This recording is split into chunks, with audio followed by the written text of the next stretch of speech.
আল্লাহ পাক প্রথমে ছেলেদেরকে বললেন, শোনো, সূরা নূর 30 নম্বর আয়াত। আল্লাহ পাক ছেলেদেরকে বললেন, তোমরা তোমাদের চোখ নিচু রাখো, এটা আমাদের দায়িত্ব। প্রত্যেকটা ছেলের দায়িত্ব বেগানা মেয়েকে দেখলে চোখটা কি করবে? নিচু করবে। তাহলে আপনি সিডিউসড হবেন, এক কথা।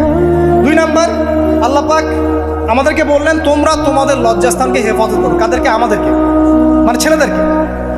প্রথমে আল্লাহ পাক ছেলেদেরকে বললেন, চোখ নিচু করে রাখো, লজ্জাস্থানে হেফাজত করো। ঠিক আছে?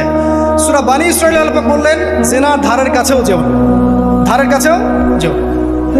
আল্লাহ পাক আরো বললেন, যদি কেউ জিনা করে ফেলে, সূরা নূরে, তাহলে তাকে 100টা বেত্রাঘাত করতে হবে। কয়টা?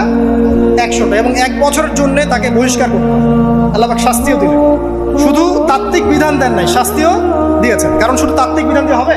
আমি যদি ওয়াজ করে বেড়াই, ভাই মদ খায় না, মদ খায় না, কোনো শাস্তি না অ্যাপ্লাই করি, তাহলে কি মদ ছাড়বে মানুষ?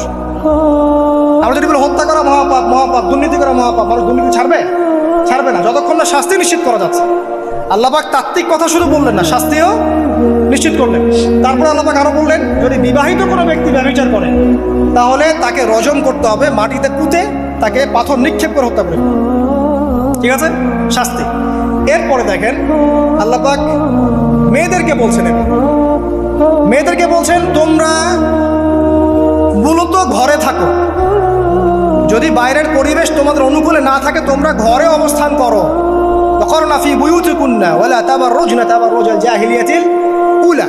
তোমরা মূলত ঘরে থাকো। জাহিলি যুগে মেয়েরা যেভাবে নিজেদেরকে প্রদর্শন করে বেড়াতো, এই কাজটা তোমরা করো না। যদি করো তাহলে সমাজে বেহায়াপনা, ফায়সা বেড়ে যাবে, তোমরা নিজেরাই ক্ষতিগ্রস্ত হবে, যেটা ওরা হচ্ছে এখন।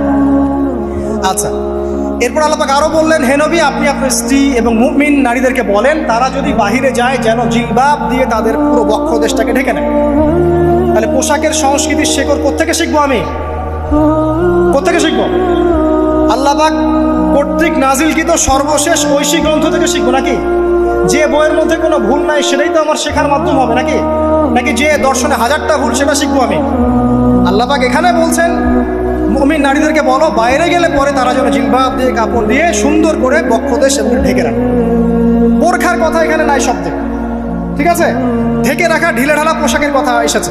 আচ্ছা, আসেন, আল্লাহ পাক আরো বললেন যে তোমরা অমুক অমুক অমুক অমুক, যেমন আপনার বাবা, আপনার ভাই, আপনার এই যে সন্তান, এই যে মাহারাম যারা আছে, এদের সামনে ছাড়া অন্যদের সামনে যখনই যাবে, তোমরা কিন্তু হিজাব অবলম্বন। আল্লাহ পাক হিজাবের বিধান দিলেন, চক্ষু নিচু করতে বললেন, লজ্জাস্থানের হেফাজত করতে বললেন, এবং যদি এর পরেও কেউ ভুল করে ফেলে, তাহলে আল্লাহ পাক শাস্তির কথা বললেন। আল্লাহ পাকের সিস্টেমটা সুন্দর হলো না? এই সিস্টেমটা